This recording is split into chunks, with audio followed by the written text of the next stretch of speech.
These 5 amateur cooks have proved themselves to be the best in the country. Now they take on the most infamous challenge of all. Restaurant critics are intimidated. You start pushing the boat out and you get it wrong, they'll have your guts for garters. They have a fearsome reputation and they don't hold back on their views. Your mouth surrenders immediately. Keep on working. I want to impress the critics. I want to get to the final 4 now. If you had that in a restaurant, you would want to write about it. That's weird. Come on. You've got to be right on your game.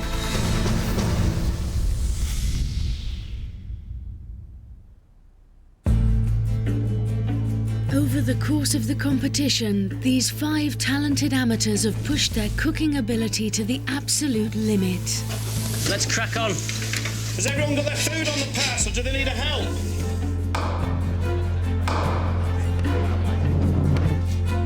Looking good, let's just get faster, OK? Now they are all on the verge of a place in the final 4. 29-year-old Shelina recently left her job as a diversity manager.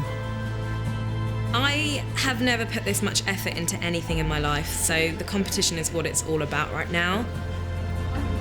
My end goal is to have a restaurant, and I have this vision of this amazing, quaint restaurant that focuses on Mauritian food. My mum's there all the time, my auntie's there, but it's still very much a dream at the moment. Now that I've experienced what the professional kitchens are like, I want to be there cooking, and I've got the burn marks already. Apparently that's a sign of a real chef. I'm really focused on getting to the final 4, the final 3, and then the finals. That's what I'm here for. Specialist joiner Eamonn is moving between the MasterChef kitchen and his family in Lincolnshire. I've had a passion for working with timber that sustained me for the last 20-25 years, but it's starting to get overwhelmed by my passion for cooking. The dream is, down the line, to have a small, perfectly formed, perfectly run restaurant. That's the dream. We're right at the sharp end of the competition now. If I can win this, then it is a life changer. I'll make sure it's a life changer. 32-year-old Andrew lives in London with his wife and young son and works as a financial analyst. I've got to a stage now where I've got to make a decision about where I take my career. The more cooking I've done, the more I've realised that I could be quite good at it and that I want to do it for the rest of my life. I'm totally, unexplainably seduced by the world of it, and I go and buy cucumbers just so I can practice chopping. Yeah, I probably am a cooking geek. I set myself that goal of making the final, and I'm so close. I just want it, I want it more than anyone.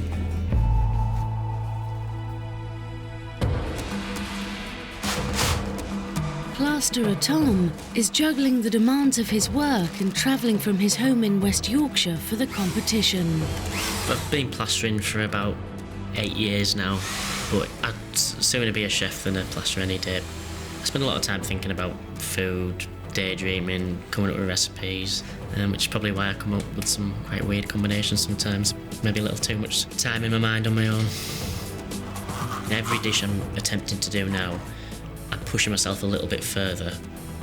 It's so important to me. Everything's got to be as close to perfect as is humanly possible. 40-year-old Jay is the director of his own successful security company in Southport. To build any business, it's never luck. It's always got to be hard work. But food is like my love, it's like my passion. That's why I'm doing MasterChef. My mates all call me weird, because I love cooking. They'll phone me up and say, Jay, where are you, coming for a beer? No, but I've got to go shopping. There's a couple of cookbooks that have just come out and I've just got to go and get them. You can hear him roaring, laughing. These are all doormen. But do you know what? I've took them in the pub and then next minute they've got them out. Hey, that looks nice, you know what I mean? I'm naturally competitive. I really want it now. If I did win it, it would be, it'd be the most amazing thing in the world.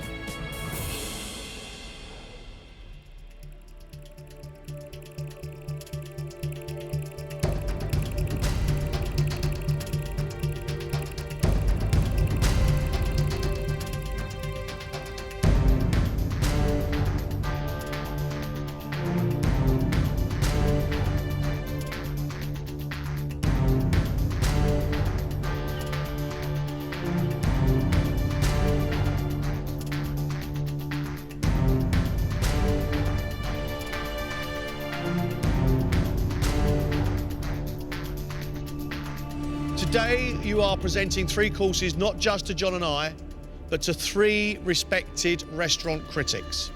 These are not easy people to please. Show these critics your skill, your determination, and how good you truly are.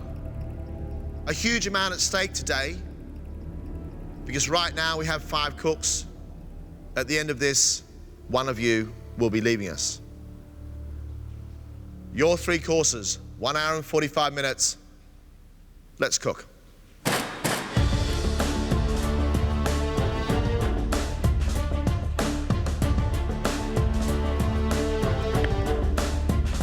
The contestants have each designed their own 3-course menu in the hope of impressing their formidable guests. Tracy McLeod has been a restaurant critic for The Independent for 15 years. I want to be well fed, but I also want to feel a kind of excitement. Charles Campion is the godfather of British food critics and a prolific food writer. The difference between an OK plate of food and an excellent plate of food is measured in teaspoons. Jay Rayner has spent the last decade reviewing restaurants for The Observer. The thing I live in fear of is someone thinking they're being creative and witty when in fact they're just trying too hard.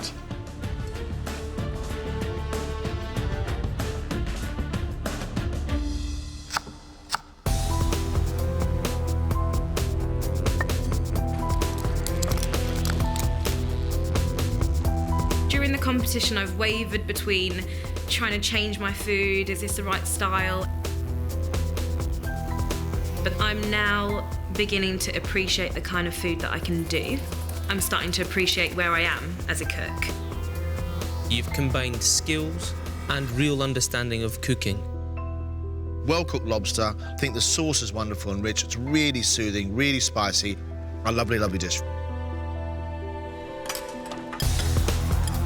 Today, she's got to stick with the confidence and deliver beautiful, vibrant food.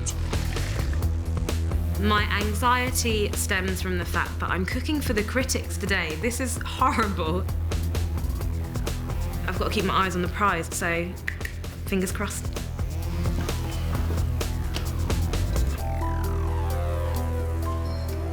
Lots and lots of lovely Shelina things on your bench. There are lots of lovely, lovely Mauritian things on the bench, yep.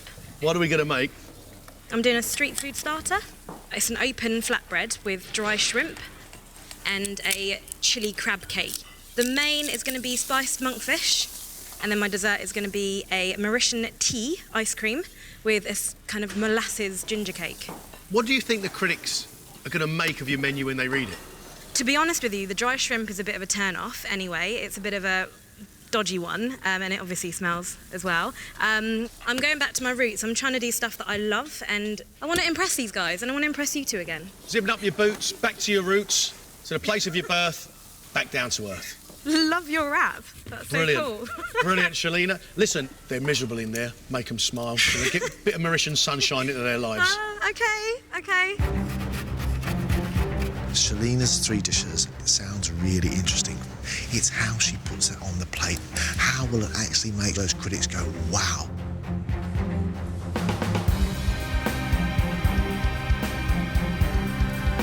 I've had my ups and downs, you know. Do you know what my honest opinion is? The beef is beef. I don't find it exciting. It needs something that's going to lift it, make it sing. Jay, that is a huge portion. But you need to refine. You have an extraordinary touch. It's a really, really good dish. Last time I was in like the bottom 3, so it's kind of given me a kick. I know what I've got to do. You can't walk in there at this level and not want to impress. Jay, important day. What are your 3 courses? I'm doing pan-fried cod with pancetta and broad beans. My main course is loin of venison with spiced pears, chestnut puree and sprouts. Right. And pudding? Is vanilla panna cotta with pink grapefruit, stem ginger and a little sprinkle of praline. What does your food have to do today for you to stay in the competition? It's got to wow everyone. The seasoning's got to be bang on, everything's got to be cooked perfect, you know, the flavours have got to marry nice. You know, I've always said it, cooking's a balancing act, and today, mate, I've got to be a tightrope walker. You two are bad enough, let me just tell you, you know what I mean? But you got 3 mates in there backing every word up. Jay's starter, cod I love, his panna cotta with pink grapefruit I love, the main course of venison, pears and Brussels sprouts is bothering me more than a dodgy Christmas present from me nan.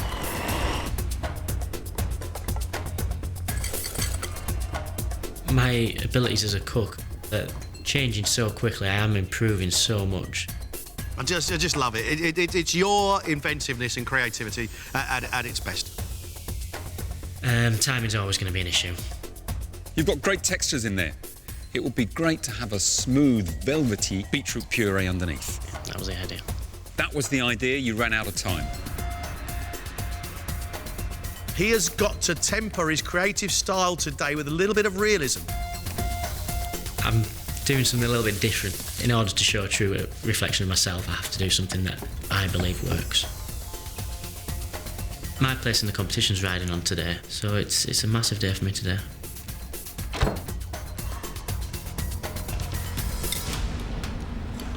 Tom, your 3 courses that are going to wow the restaurant critics are?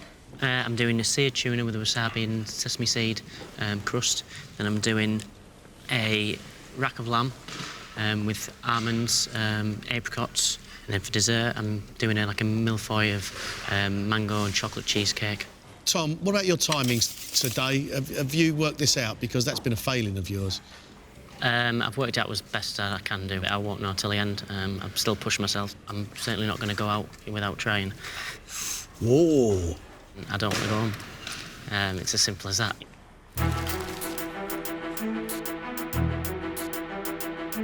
I'm concerned about Tom's menu, some of the ingredients he's putting together. I'm always concerned about Tom and his timings, the amount of work he gives himself. If I was going to look up the word concern in the dictionary right now, I'd expect to see a picture of Tom.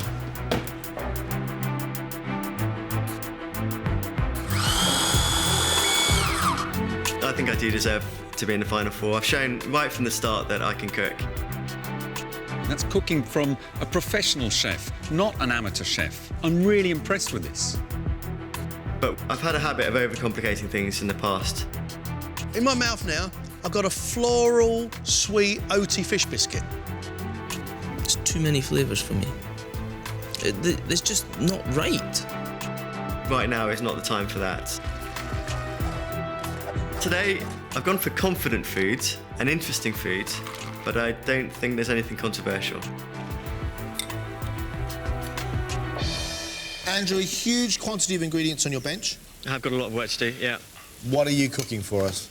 I'm cooking New England raviolo, which is basically a chowder in a raviolo. Main course is rack of lamb, crusted with mint and hazelnuts. And then I'm making a salmorillo, which is a southern Italian pesto made with oregano. For dessert, we've got treacle tarts, spice cream, and then I'm going to serve that with these lovely roasted crab apples. I haven't actually managed to do this on time yet, so today will be a first. Foolish? Well, slightly foolish at this stage. But if I get it all done, that will be impressive. Yes, it will be impressive, but, you know, what happens if you blow it then today, Andrew? Then it will have been too much of a risk. Andrew's menu, John, is so difficult, so time-consuming. This is an awesome amount of work. That is daring. In fact, it's bordering on dangerous.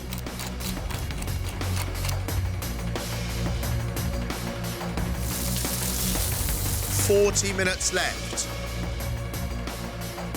Cooking for the critics is a bit of a scary prospect. I'm trying to approach it as I've approached the last few rounds. You've got to improve every time. You've broken my heart here today. This dish isn't right. You've overdone it. You've got to be more measured in your approach. But I think I'm in the ascendancy. I like the sauce. I like the combination of the celery puree. I think you've done a good job. Thank you. The 3 courses today, I'm trying to keep it reasonably simple. I'm not going to experiment on top food critics. How big a day is it today, Eamonn? Massive day today, Greg. Yeah, 3 important people to feed and to impress. Maybe even 5. Maybe even 5. Tell me what it is you're cooking. I'm doing a marinated mackerel and a spiced aioli, bit of soda bread, just nice and simple. I'm doing partridge with porcini, and I'm doing a banana sponge with a ginger and thyme custard and butterscotch. What is it about today's food that you think will make the difference? I think it's going to be the balance between the 3 dishes. I think there's going to be changes in textures, changes in flavours. The mackerel's going to be quite sort of sweet, acidic. And then I want to take you back to school. I want to give you bananas and custard, but, you know, with a little twist. What do you want from today? What's the outcome you want? I just want to go through. It's as simple as that. I'm not aiming for 4th worst. I want to be the best in the room, but I just want to go through. Eamonn's dishes look a lot safer than some of the others in here. I've got no issue with that at all. Classic combinations are classic for a good reason. It's whether he can cook them to absolute perfection and bring some elegance to his plates.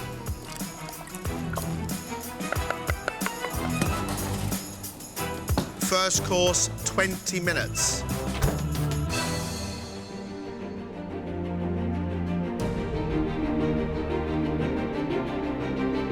I want someone who's got a bit of personality. I want them to talk to me through their food. I don't want to see dull food. I don't want to see ill-conceived combinations. I don't want people to try so hard that it all goes horribly wrong. I'm going to judge today's food on the highest standards. These people need to prove that they deserve to be here.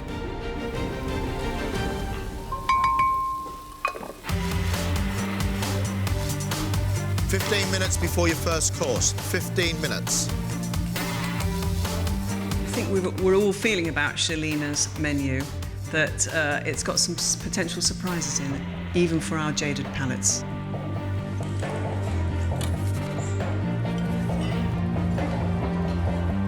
I'm excited by the idea of chili crab and dried shrimp. No idea what it will be.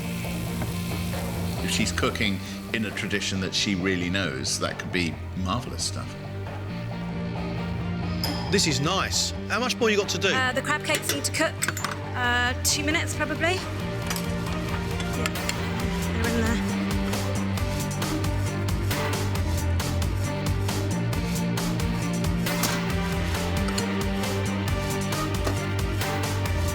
Done. Brilliant. Come on, let's go. Okay. Good luck. Thank you.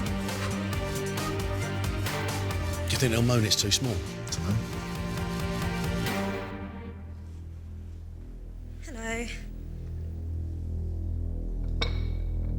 Shelina's Mauritian street food starter is a chili crab cake with a coriander and mint dip, and a roti flatbread with a dried shrimp and tomato Creole sauce. I think it looks lovely, delicate. This is nice girl food. Not so much girl food, this is pixie portions.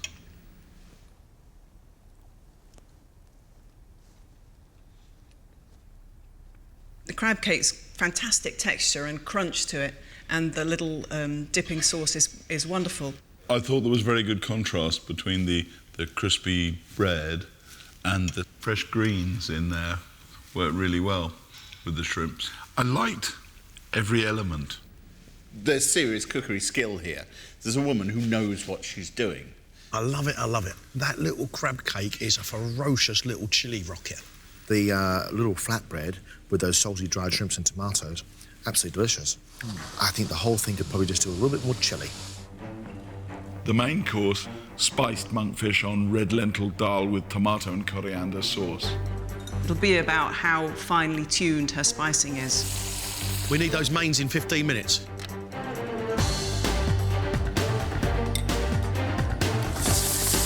Are you under control, Shelina? Apart from the fish. What's wrong with fish? I'm just having to make sure it's quite thick.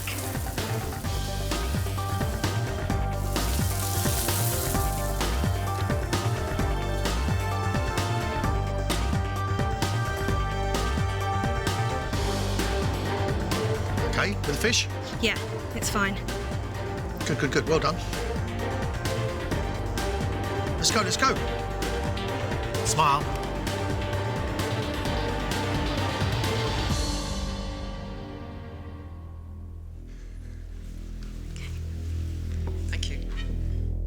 For her main, Shelina has made spiced monkfish on a red lentil dal, garnished with pickled papaya, a tomato and coriander chutney, and garam masala onion rings. It does smell very, very good indeed. I have high hopes. Everything has got kind of an equal presence on the plate. I really like the look of it. The monkfish is very well cooked indeed. I mean, that's bang on. I love the dal, I love the tomato and coriander sauce. I even like the pickled papaya. I mean, there's a lot of technique on the plate, isn't there? It just feels a little restrained, as if she suspects we couldn't quite take the punch that she would normally throw in. Because it's so good, we're lamenting the fact that it could almost be great. Fish is beautifully cooked, sauces are nicely made, dal is cooked beautifully. To me, it needs more spice, it needs more seasoning, and it definitely needs more chilli. Right, dessert to go, yeah? Yeah, Let's go, let's desserts go. are fine. Are you happy with it? Yeah, I am happy with this one. Ginger cake with vanilla tea ice cream. Okay. Sounds interesting. A bit of ice cream on the side, excellent. And cream and custard for me. Final minute for the final course, yeah? Yeah, I'm ready to go after this scoop. I think that's it. What about a cup with all the ice cream smudged down the side? Oh, I didn't even see that. I'm ready to go. Brilliant, I am. come on, come on. Good luck. Thank you.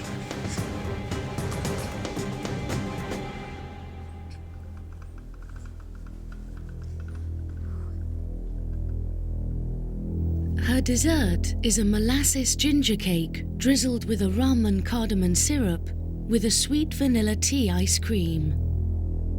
It smells absolutely gorgeous, and I mean, rum and cardamom syrup, how good does that sound? This looks like a ginger cake that has sufficient squelch. It's a very, very good piece of ginger cake. And I really, really like the ice cream, which is sort of an iced version of Indian chai, milky chai. The cake is where the sweetness comes. The ice cream is actually tempering it. They just go beautifully together. I think it's wonderful. It's a very good ginger cake. It's up there amongst the greats. I'll finish it now. Overall, I like her food very much. I'd quite like to take her home with me to cook my tea. That tea ice cream and the cake, the ginger cake, is amazing. Moist, sweet, with the warmth of ginger running through it. Luscious. So you like the cake and ice cream bit? Oh, I think that's delicious. Absolutely delicious.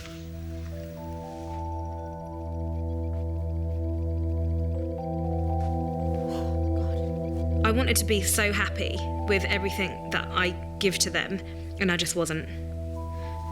It's tough in there, like all your senses go. I don't think I spiced enough.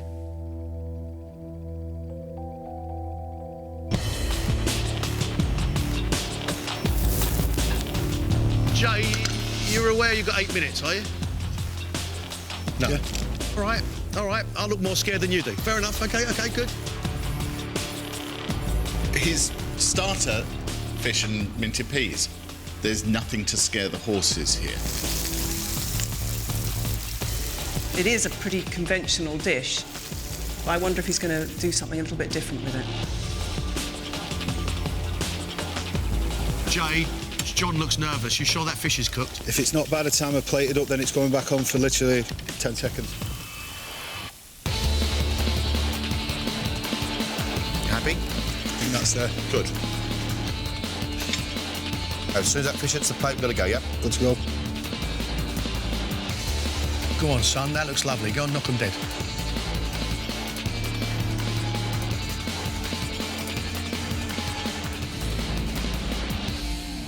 Hi. Jay's starter is pan-fried cod served on crushed minted peas with crispy pancetta and broad beans. That piece of fish is just cooked, and I wouldn't be surprised if one of those critics gets a piece which is not cooked all the way through. My fish is at the heart, hasn't been cooked through properly. It's a shame because in the seasoning and the combination of flavours, you know, it's perfectly good. The sweetness of the mashed peas is quite attractive with the pancetta. It tasted good. It was just the fish not being well cooked. Love the richness of those peas with the mint and the dill running through it, the saltiness of the ham and those broad beans. It's a really good dish. 15 before your next course. I'm all over right. Loin of venison with spiced pears. There is a potential for this to come out as a fairly dry plate of food. Who knows?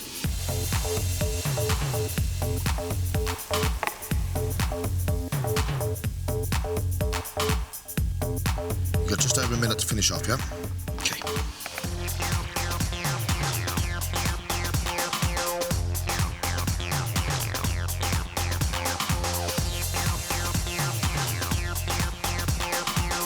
All right.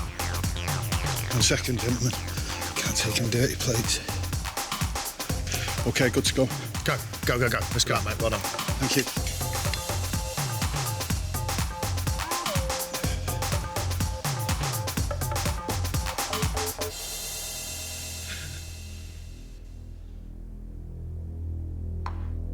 For his main, Jay is serving loin of venison rolled in crispy bacon shards with cumin and cinnamon spiced pears, Brussels sprouts and a chestnut puree.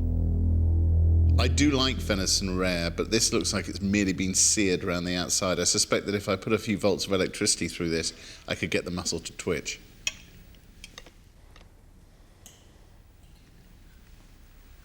Pears, sprouts, chestnuts and venison. Fair enough. A sauce over everything might have pulled it together. Brussels sprouts and bacon, kind of classic combination, but the pears are the, you know, the low point. It just doesn't come together, does it? It's very, very sweet. Sweet pear, there's cinnamon in there, and then there's chestnuts puree as well. The sweet pear and the venison I really like. And actually, I would love a lot more sprouts on that plate to be able to balance the whole thing out.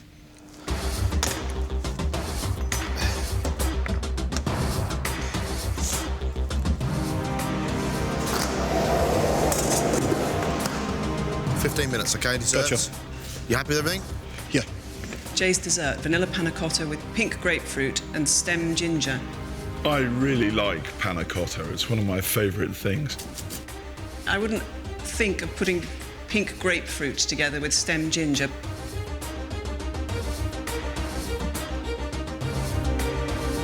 "90 seconds, Jay, but it looks like we're there, doesn't it?"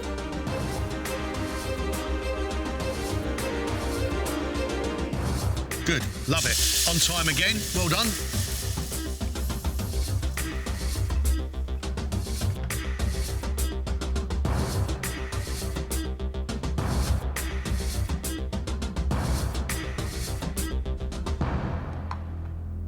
Jay's dessert is vanilla panna cotta topped with pink grapefruit and stem ginger and a sprinkling of crushed hazelnut praline. I'm afraid it's wrong and cowardly not to turn out your panna cotta. However, you can see that he's done the thing you need to do, which is managed to spread the vanilla pod all the way through.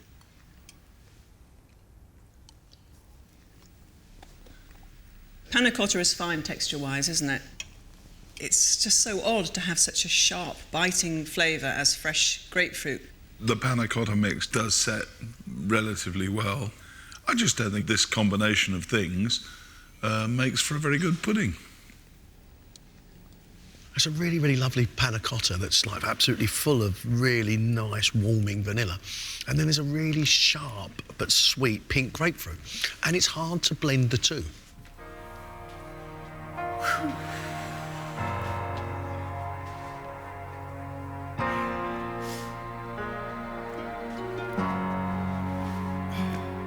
It's intense. There's no two ways about it. I've done all I can. I'm just hoping that they liked it.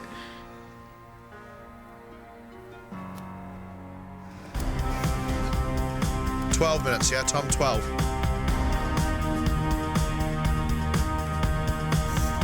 Tell me what you've got to do, Tom. Slice the avocado, dress my salad and coriander, slice my tuna, plate up, slice my toast. Jelly. And my jelly.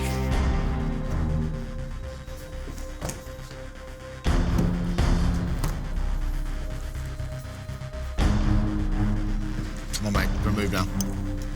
I'm a little bit scared by Tom's starter. Seared tuna salad with wasabi, pickled ginger and anchovy toast. Blimey, it's like something thrown out by a random menu generator, isn't it?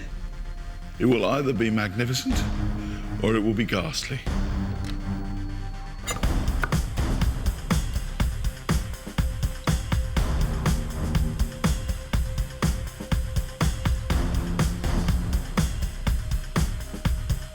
Right, come on, let's go, come on.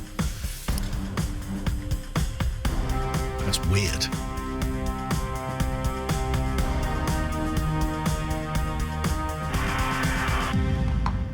Tom's first course is wasabi and sesame seared tuna, topped with salmon roe and a sliver of anchovy toast, with avocado and a pickled ginger jelly. I love the toast and the saltiness, and I love the tuna with the wasabi. It's great. I just don't like the jelly. I don't mind the flavours. It's the textures I find weird. I never want to see tuna, toast and jelly ever again. I bet you the critics love it. There's a bunch of flavours I actually rather like here. This tuna's good. The little bit of roe on the top works. The jelly, despite looking terrifying, is bright and fresh and clean. The anchovy toast is a real star, got a little crunch to it. This is a really harmonious dish, to my mind. This jelly just sort of detonates with the tuna, just brings it zinging to life. And if you had that in a restaurant, you would be excited and you would want to write about it. You got 7 minutes for your main course, Tom. Thank you. 7 minutes. Lamb okay? Tell you in a minute. Spiced rack of lamb with an almond and apricot crust. As long as he knows what he's doing, that makes quite a bit of sense. It's all about timings, isn't it? You should be serving now, Tom.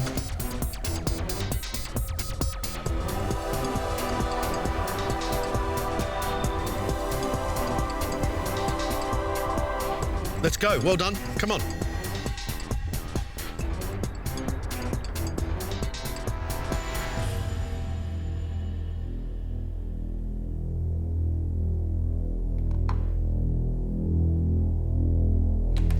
For his main, Tom has made spiced rack of lamb with an almond and apricot crust, served with crushed roasted potatoes, a mint raita, and a pomegranate glaze. This looks beautiful to me. I have every expectation that this is going to eat very well indeed.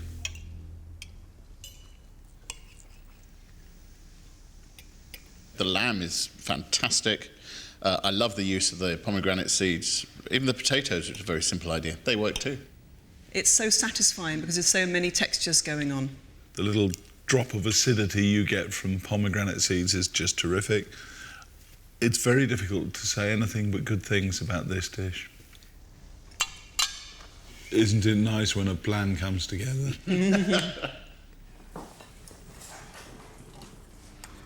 It's rich, it's opulent. It's just a little bit sweet for me. I like a little bit of sharpness and sweetness with the lamb. I think it's very nice. 15 minutes, then we'll have your mango and chocolate, please. Yep.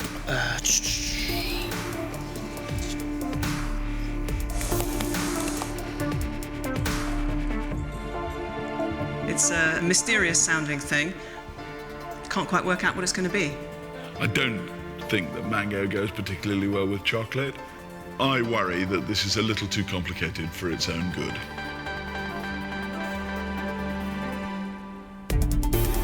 Is he actually making a millefeuille, i.e. a layered thing with mango on one side and then chocolate cheesecake as the next layer in it? Or is there a millefeuille of mango on one side and a chocolate cheesecake? I don't know. I'm a little bit afraid. Oh, mate, we've got to go now. Yeah.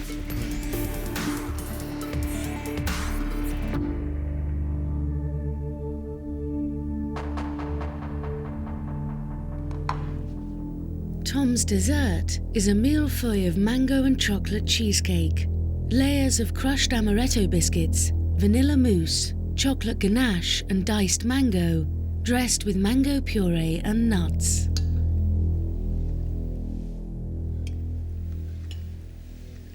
Once again, what he's done brilliantly is this fantastic ability to introduce texture. So the amaretti biscuits and the pistachios and the hazelnuts all just kind of crunching and just adding a fantastic layer of kind of subtlety and interest to the whole thing.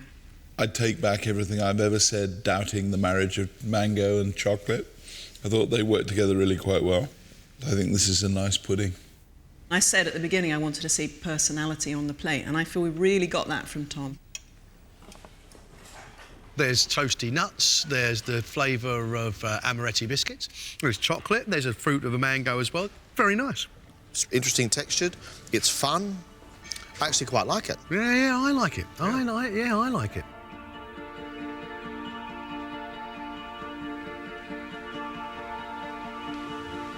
The pressure it's immense, but I've definitely delivered to a certain extent today.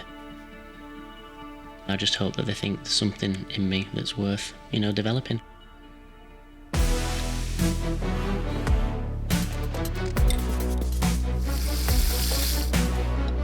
Menus are meant to tell me what I'm about to have to eat. Don't play peekaboo with me. New England raviolo. Okay, so it's a raviolo, but what are they putting it in? Please tell me what you're going to serve me. Do not play games. Andrew, you've got 8 minutes until your starter goes out. Yeah, I'm running behind, Greg, I'm afraid.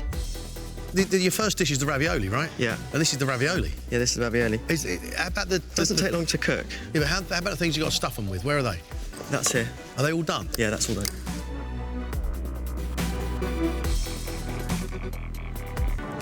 You're supposed to be serving in 2 minutes. Yeah. Do you think it might be worthwhile telling them you're going to be late? I'm only going to be a couple of minutes late at this stage, so I don't think I need to. I would. Pardon? I would. Give yourself some breathing space. Make sure you put the dish up the way you want it. OK.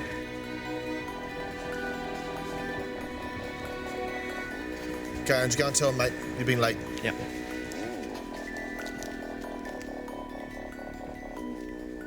I'm running a few minutes late, I'm afraid, but I hope within 4 or 5 minutes the starter will be out. Thank you very much.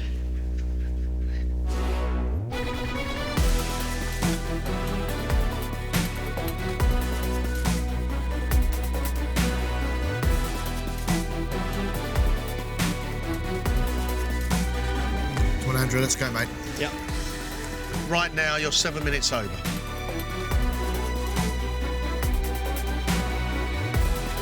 It's ready, That's it. Go. Good. And then get straight back for this main course. I hope that wasn't much longer than 5 minutes.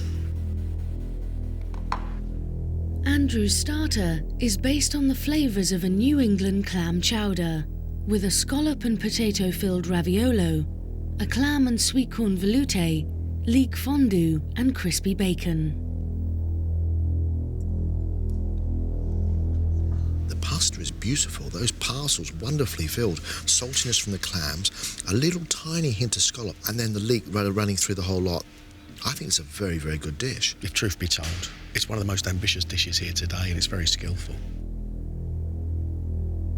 I mean, no wonder Andrew was late. There's a hell of a lot of work that's gone into this.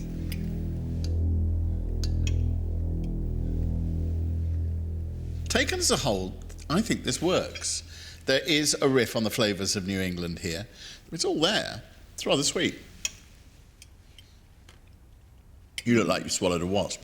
I think it's got a bit too complicated for its own good. I actually think you're wrong on this. I think it would be mean to penalise him for throwing everything at us at this round of MasterChef.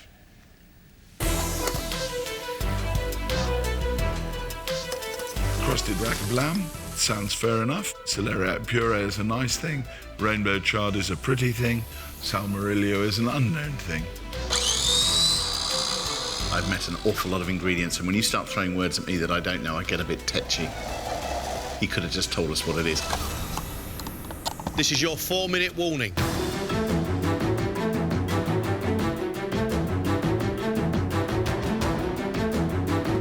liking this, Andrew.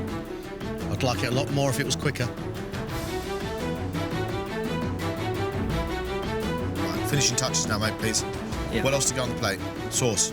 Sauce. Yeah. Let's go then. And then pesto. Come on. Done? Yep. Good. Let's do it. Well done, mate. It's great. You're back on time. Good. Looks very good.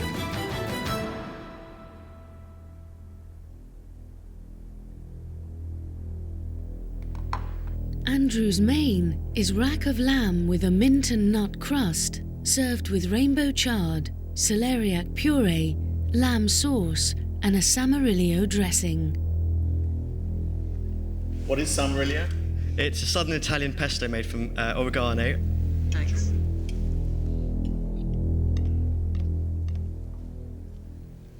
It's all absolutely accurately cooked. The meat is good, and I like the way he's used the chard both as vegetable and as garnish. Celeriac puree is remarkably light and very nice. The jus all right, but it's a little on the sweet side. Andrew clearly knows how to cook. But whether he can then actually take it to that next stage, which is to say something through that cookery, is another question. John, that's a really nice blend of textures and flavours. Sweet, sharp, earthy, irony, meaty. Very good. It's really pronounced in its flavours, and they all come together to become a very, very good dish. I like it a lot. Really well cooked. Really well cooked. Lovely. Right, dessert. Andrew, what goes with that tart and apple? The spice cream in the middle, then the apples. What, you pulled it back from the brink, son? Well, it was all front head loaded. Keep on working. Sorry. Well, I've never met a treacle tart that I didn't like, but they can go wrong. You can get soggy pastry underneath. I'm really keen on this one. This appeals to all the greedy bits of my nature. I have a real problem with Andrew's dessert. If you bite into a crab apple, your mouth surrenders immediately. Spice cream, ice cream, what is it? It's creme fraiche ice cream infused with vanilla, cardamom and cinnamon. If you don't carry on working, John's going to shout at you. Oh, sorry. Is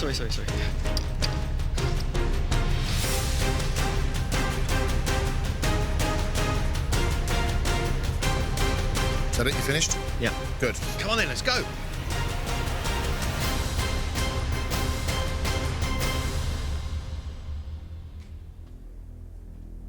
For his dessert, Andrew has made black treacle tart with cardamom and cinnamon spiced ice cream and roasted crab apples.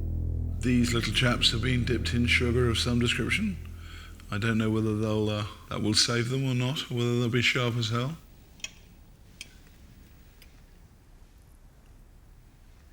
Sharp as hell. The quality that you look for in the pastry and a treacle tart is not elasticity, and that is the main characteristic of this pastry. The spice cream is nice. It's fresh, it's light, got a little acidic edge. The flavours are good. I think Andrew's possibly just set himself a bit too much to do today. Treacle tart is nicely made, the pastry is undercooked, but the ice cream in the middle is delicious. It is, isn't it? Yeah, delicious. Beautiful ice cream. I just love it. The crab apples, honestly don't care if I never see one as long as I live.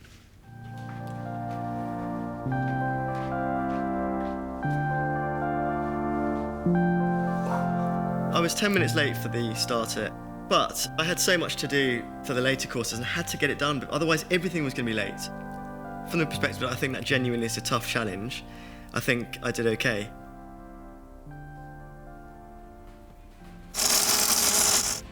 You've got 10 minutes, you're going to be on time.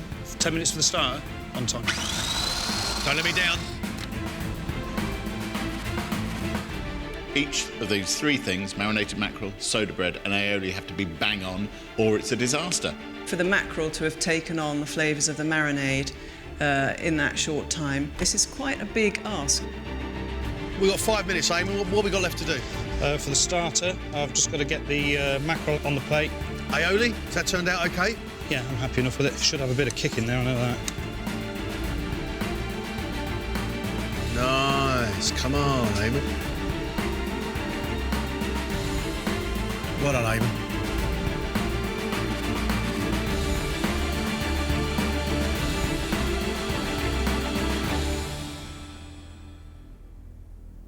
Eamonn has made a starter of horseradish and gin marinated mackerel, served with soda bread and saffron-topped aioli. Look at it, just shimmering and silvery and absolutely perfectly presented. It looks like it's just swum onto the plate. The mackerel is a sweet cure, and I think it could do with a slightly saltier edge. What's amazing about this mackerel, it's got this amazing texture to it. It's almost like fatty tuna. I just wonder about the aioli with it. It's the most garlicky. It's like really he's turned it up to 11. I just don't know whether the two need each other. My wife's going to know what I had for lunch.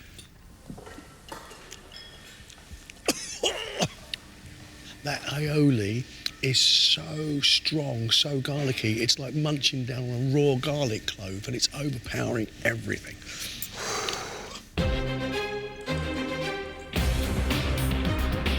Partridge breast with porcini. Yum. Yum, yum, yum, yum, yum. He'll need to add some moisture to the breast, and I hope there'll be some other things going on the plate. How long have we got? You've got under 4 minutes, Eamonn. Okay. How's the bread sauce? Ready to go on.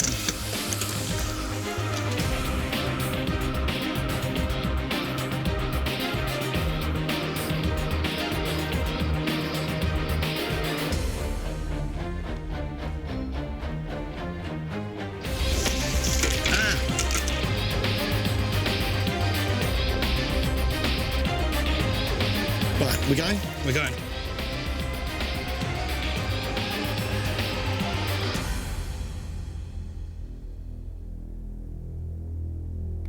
Eamonn's main is partridge breast with pan-fried porcini mushrooms, game chips, and a bread sauce. The partridge breasts are just very solid and very dry. To me, this is not working. I mean, this bread sauce it's like wallpaper paste, isn't it? And very, very clovey. The potato is not really game chips. They're cut a little bit thicker. They don't really ring a bell. I'm afraid I would categorise this as a near miss.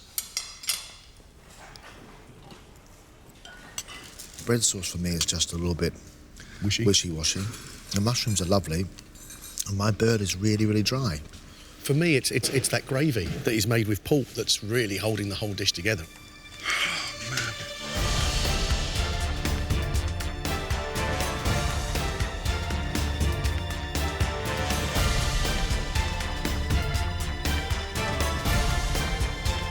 Banana sponge is very much a sort of nursery pudding to serve up to restaurant critics. I bow to no man in my love of custard.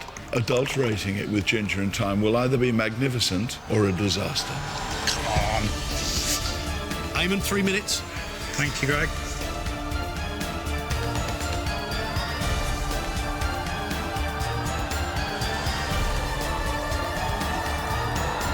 Can we go? Just a second, please. Good to go. Let's go, let's go, let's go.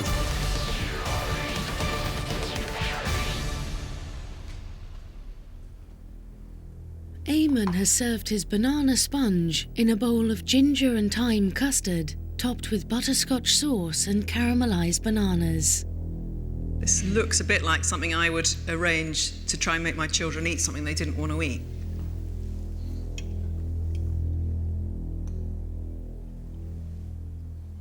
If I was about 9, I'd be really, really pleased to receive this.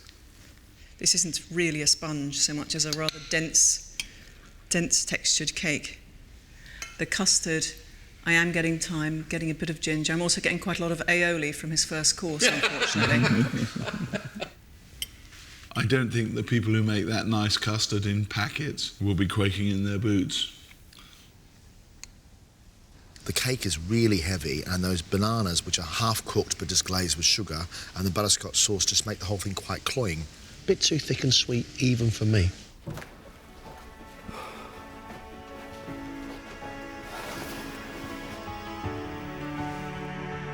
Whether it's good enough, I have no idea.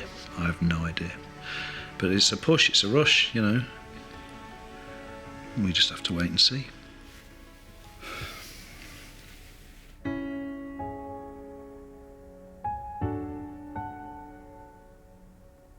A very, very long, very, very difficult day.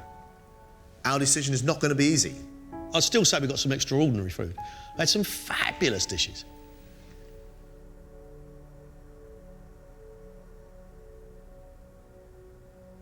Shelina, I was impressed with today. I liked the starter. Little fiery chili crab cake I thought was a joy. As for the monkfish, the fish was cooked beautifully. But the dal today wasn't spiced as well as you can. Her dessert, I thought, was just mouth-wateringly wonderful. That rum and vanilla syrup over the top, that ice cream, absolutely fantastic. Loved it. Andrew, huge amount of work. I thought his ravioli was fantastic. Loved the main course. The dessert, that ice cream, I absolutely loved it. We said right at the start he was doing a lot, maybe too much, but he delivered. Tom, they loved his tuna dish, they loved his lamb dish. One standout dish for me, Tom's chocolate and mango dessert cheesecake. Really tasty. It looked fun. It put a smile on your face. I agree. I thought Tom's dessert was great. Shelina, Andrew and Tom stay in the competition. Our fourth place now is battled out between Jay and Eamonn. See, Jay was full of promise today. The fish, he played it a little bit safe, but spiced pears and venison, which was really seriously rare. I'm OK with my venison cooked like that, but I did think that spiced pear and a chestnut sauce was far too sweet. And then, for dessert, from Jay, we get a panna cotta, beautiful, full of vanilla, and for some reason, he put grapefruit on top of it. But the work that he put into each dish was good. I don't want to go home. I don't want to go home. But if I do, I'll take that on the chin. Oh, Eamonn is a difficult one to work out today. Taking a mackerel and trying to pickle it in the short period of time was always going to be difficult, and in my opinion, it wasn't done properly. Is aioli, John, that wasn't aioli, that was a garlic puree. That was just too strong. I mean, ferociously strong. The partridge dish, the partridge was dry, the sauce, the bread sauce was more like milk sauce. It didn't deliver. And we had a pretty average banana dessert from Eamonn. I know the calibre of everyone else, so, you know, maybe me being reasonably happy with everything, maybe that ain't enough. I've just got to cross everything and hope to goodness that I'm through. You and I have to make a decision. 5 cooks, one of them is going to leave us, and we'll have our final 4. I honestly don't know. They come so far.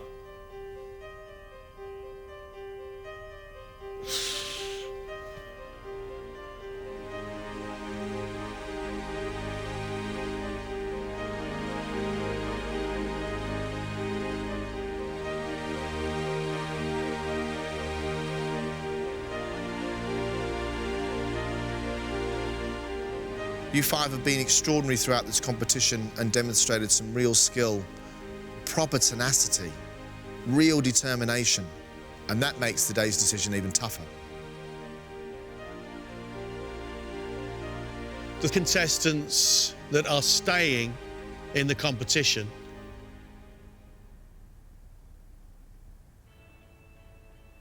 Tom, well done, son.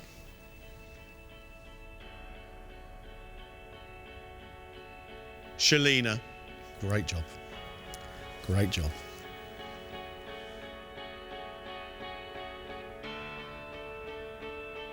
Andrew, bit late, but it was worth it.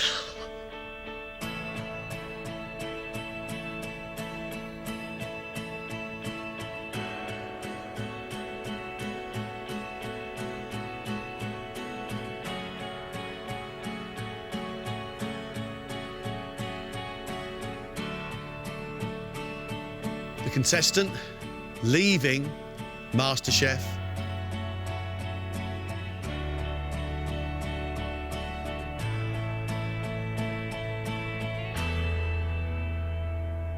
is Eamonn. I'm Sorry, Eamonn.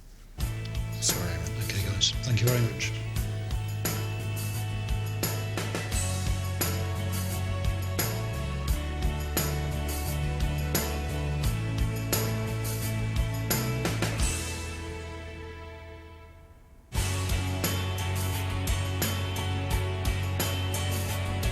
Massively disappointed.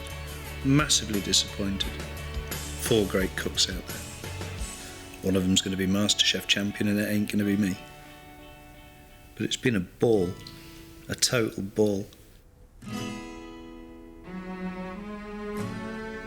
I will take so much away from this, but for now the lesson stops.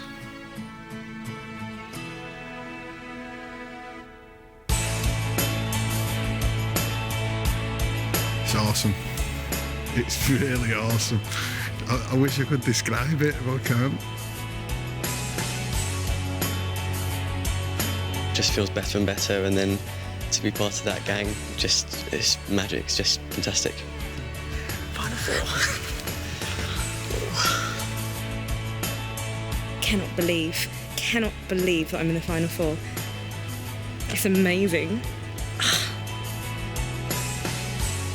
Really, just from the contest, I think I might even have a chance at winning it. Congratulations, you are our final 4.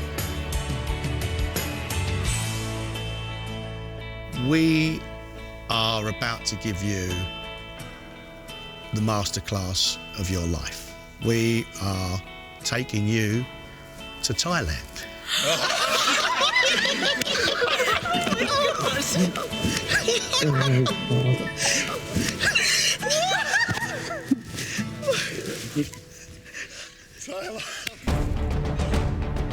Next time. What are you doing? The final 4 face their toughest challenges yet. Hantian means lunchtime. Come on. Harder, more. We've got 15 minutes. Well, they're not going to be ready. Burnt.